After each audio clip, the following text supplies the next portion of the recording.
বিশ্বকাপ ফুটবল শুরু হবার পর থেকেই একটি গোষ্ঠী খেলাধুলাকে ইসলামের মুখোমুখি দাঁড় করানোর চেষ্টা শুরু করেছে। ব্রাজিল সাপোর্ট করা যাবে না, আর্জেন্টিনা সাপোর্ট করা যাবে না, মেসি হলো অমুসলিম, কাফের, নেইমারের ঈমান নাই, তাদেরকে যারা সাপোর্ট করবে তারাও কাফের হয়ে যাবে, এসব কথা অনলাইনে হাজার হাজার আইডি থেকে প্রচার করা হচ্ছে। অবস্থা দৃষ্টে মনে হচ্ছে আমাদের এক শ্রেণীর আলেম ওলামা যেন ফুটবলের বিরুদ্ধে যুদ্ধ ঘোষণা করে বসে আছেন। কারখানা কাজ করতো বেটা, জন্মের ঠিক নাই, তার জন্মের ঠিক নাই, তার বাপের জন্মের ঠিক নাই, তার দাদাও জন্মের ঠিক নাই। খেলা, ক্রিকেট, ফুটবল, এই খেলার গল্প যেখানে চলে সেখানে বসে থাকাও হারাম। আর্জেন্টিনা এমন একটা দেশ, সেই দেশে বিয়ে নাই। নাস্তিকের বাচ্চাগুলি। এছাড়া অনেকে ব্রাজিল আর্জেন্টিনার পতাকাকে টেক্কা দেওয়ার জন্য কালেমা খচিত সাদা পতাকা, কালো পতাকা ছড়িয়ে দিচ্ছেন সারা দেশে। খেয়াল করে দেখলাম এসবের পক্ষে ওনারা বিচিত্র সব যুক্তি হাজির করছেন। কেউ বলছেন খেলাধুলা জিনিসটা অনর্থক, এসব করে কেন বিলিয়ন বিলিয়ন ডলার নষ্ট করা হচ্ছে, এই টাকাগুলো ক্ষুধার্ত মানুষকে দিলেই তো হয়ে যায়। কিন্তু বিশ্বকাপের পুরো আয়োজনের সাথেও যে বহু মানুষের রুটি রুজি, ব্যবসা বাণিজ্য, চাকরি বাকরি জড়িত আছে সেটা ওনারা বুঝতেই পারছেন না। আবার কেউ বলছেন মেসি, নেইমার এরা হলো কাফের, এদেরকে সাপোর্ট দিলে সেও কাফের হয়ে যাবে, কাফেরের সাথেই তার হাসর হবে ইত্যাদি। অথচ বাংলাদেশের কেউই মেসি বা নেইমারকে কোনো আদর্শিক কারণে সাপোর্ট দেয় না। তাদের অসাধারণ ক্রীড়া নৈপুণ্যের কারণে মূলত খেলোয়াড় হিসেবে তাদেরকে সাপোর্ট করেন। এটা সাপোর্টারদের কাছে দিনের কোনো বিষয় নয়, বরং নিছক বিনোদনের বিষয়। আমার মতো অনেকেই আছেন যারা বিশ্বকাপের এই সময়টুকু ছাড়া বছরের পর বছর ফুটবলের খবরও রাখেন না। মেসি বা নেইমার কোথায় আছে, কি করছে একবার মনেও পড়ে না। কাজে এই সাময়িক নির্মল বিনোদনের মধ্যে ইমান কুফরের তত্ত্ব ঢুকিয়ে ওনারা যে কি মজা পাচ্ছেন আল্লাহ জানেন। বলা বাহুল্য, এসব প্রচার প্রচারণার কারণে যুব সমাজ ইসলাম সম্পর্কেই বরং নেগেটিভ ধারণা পাচ্ছে। তারা মনে করছে ইসলাম মানেই একটা কাঠখোট্টা ধর্ম, যেখানে কোনো আনন্দ বিনোদনের জিনিস দেখলেই হারাম ফতোয়া নিয়ে তেড়ে আসা হয়। অথচ সেই যুব সমাজের একাংশ মাদক, জুয়া, অশ্লীলতা, চুরি, ছিনতাইয়ে ডুবে আছে বছরের পর বছর। সেটা নিয়ে দেশি হুজুরদের বিন্দু মাত্র মাথা ব্যথা দেখা যায়নি। তবে হ্যাঁ, একটা যুক্তি ওনারা দিয়েছেন যেটা মোটামুটি শক্তিশালী এবং এটা নিয়ে আলোচনার দরকার আছে। সেটা হলো, ওনারা বলতে চাচ্ছেন এই যে মুসলমান যুবকরা বাড়ির ছাদে, গাছপালায়, রাস্তাঘাটে বিভিন্ন দেশের পতাকা উড়াচ্ছে, একটা দলকে সাপোর্ট করছে, আরেকটা দলের বিরোধিতা করছে, এগুলো ইসলামের দৃষ্টিতে আসাবিয়াত, যা স্পষ্ট হারাম। কিন্তু আসলেই কি তাই? আসলে তাদের এই যুক্তির মধ্যেও আছে শুভঙ্করের ফাঁকি, যা বোঝার জন্য প্রথমে জানা দরকার আসাবিয়াত আসলে কি। বন্ধুরা, আসাবিয়াত মানে হলো গোত্রপ্রীতি বা অন্ধভাবে গোত্রীয় আনুগত্য।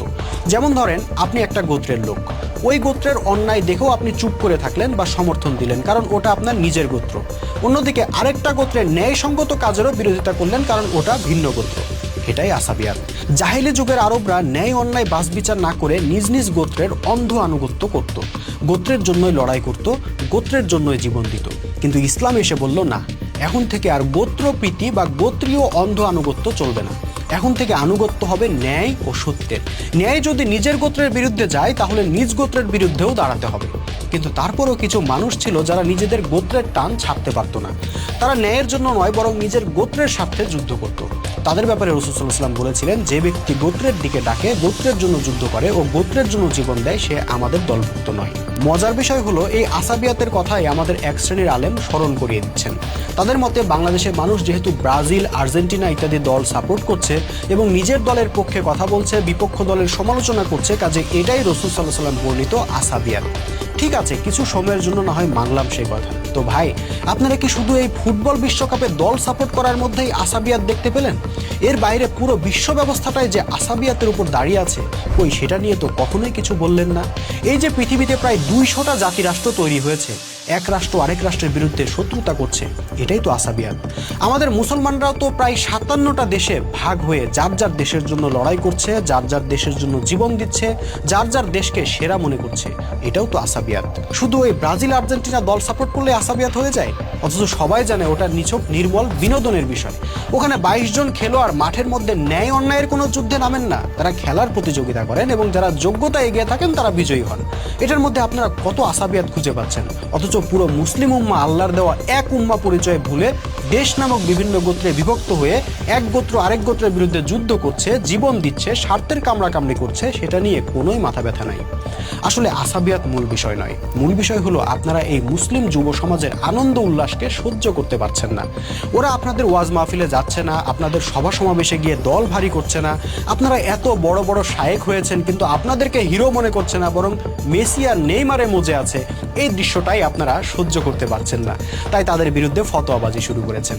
এই যে বিশ্বকাপ খেলোয়াড়দের ছবির প্রতি, জার্সির প্রতি আপনাদের এত ঘৃণা, ওরা জাহান্নামে যাবে, ওদেরকে যারা সাপোর্ট দিবে তারাও জাহান্নামে যাবে ইত্যাদি কথাবার্তা, এগুলো আপনারা আসলে বলছেন হীনম্মন্যতা থেকে। এগুলো বলে ওদেরকে ছোট করে আপনারা নিজেরা কতটা বড় সেটা দেখানোর ব্যর্থ চেষ্টা করছেন। অথচ এসব করে ইসলামের বিন্দুমাত্র উপকার তো হচ্ছেই না, বরং মানুষ আরও ইসলাম সম্পর্কে ভীত হয়ে পড়ছে। তরুণ সমাজ ইসলামের ব্যাপারে বীতশ্রদ্ধ হয়ে উঠছে। ভাই, তার চেয়ে আসেন না রাসূল সাল্লাল্লাহু আলাইহি ওয়াসাল্লামের সুন্নাহর দিকে। ওনার জীবনী পড়ে দেখেন না তিনি কিভাবে একটা আয়েমে জাহিলিয়াতের সমাজকে মাত্র 23 বছরের সংগ্রামে পুরোপুরি পাল্টে ফেলেছিলেন। তিনি কিন্তু কখনো হীনম্মন্যতায় ভুগেননি, কারণ তিনি জানতেন তার কাছে এমন এক আদর্শ আছে যা পৃথিবীর ইতিহাসের মোড় ঘুরিয়ে দিতে সক্ষম। সেই সহজ সরল ভারসাম্যপূর্ণ দিনকে তিনি যৌক্তিকভাবে, গ্রহণযোগ্যভাবে মানুষের সামনে উপস্থাপন করেছেন, আর তাতেই লক্ষ লক্ষ তরুণ তরুণী, যুবক যুবতী আল্লাহর দিনকে সাদরে বরণ করে নিয়েছে এবং রাসূল সাল্লাল্লাহু আলাইহি ওয়াসাল্লামকে তাদের নেতা এবং হিরো হিসেবে মেনে নিয়েছে। ইসলাম তাদের জীবনকে এক বিন্দুও কঠিন করেনি, নিরামিষ করেনি, বরং সহজ করে দিয়েছিল। চিত্ত বিনোদনের পথ রুদ্ধ করেনি, বরং অশ্লীলতা মুক্ত সুস্থ বিনোদনের দুয়ার খুলে দিয়েছিল। কাজেই প্লিজ আপনারা ইসলামটাকে আর বিতর্কিত করেন না। কালেমা খচিত পতাকাকে ব্রাজিল, আর্জেন্টিনার পতাকার মুখোমুখি করে ইসলামকে আর খাটো করেন না। মেসি, নেইমারের মতো খেলোয়াড়দের মুখোমুখি দাঁড়িয়ে নিজেদেরকে আর খেলো বিষয় বানায়েন না। যুব সমাজের সামান্য খেলাধুলার আবেগ অনুভূতিকে ইসলামী সেন্টিমেন্টের মুখোমুখি দাঁড় করেন না। এটাতে ইসলামেরই অপমান হচ্ছে, আপনাদেরই গ্রহণযোগ্যতা নষ্ট হচ্ছে।